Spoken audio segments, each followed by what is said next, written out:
Okay, so this is one of the most complex problems from this section, mostly because it's got a bunch of fractions in it that have different denominators. So what I would recommend when you see a problem like this is to get rid of those fractions.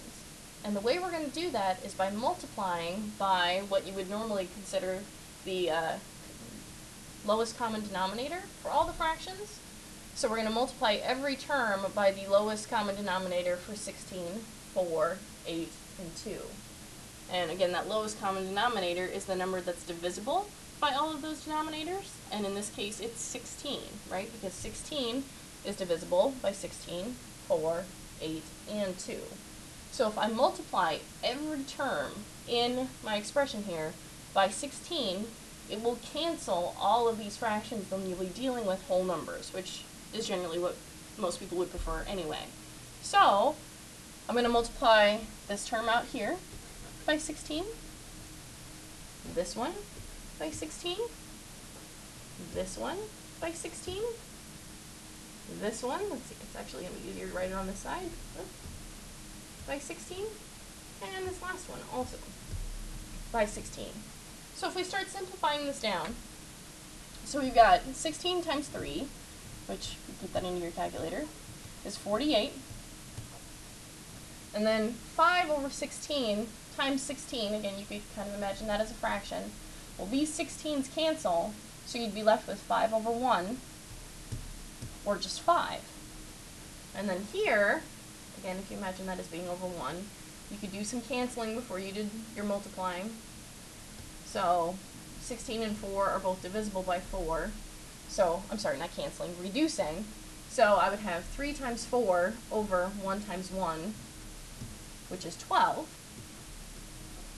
And then I've got 16 times 1 over 8, which again, if we did some reducing, both of these are divisible by 8, so you'd be left with 2 times 1 over 1 times 1, or just, and again, there's a minus sign there. I know this is getting kind of crowded, but, so that is minus 2x. And then for our last term here, we have, again, 1 times 16 over 2 times 1, but both of these numbers are divisible by 2, so that becomes a 1, that becomes an 8. So we've got 1 times 8 over 1 times 1, or just 8. And now we have an expression with just nice whole numbers, no fractions. So from here, it should be relatively easy to simplify, because we're going to use the same rules that we have been for the past examples. So again, I'm going to start by combining any like terms that I have on each side of the equal sign.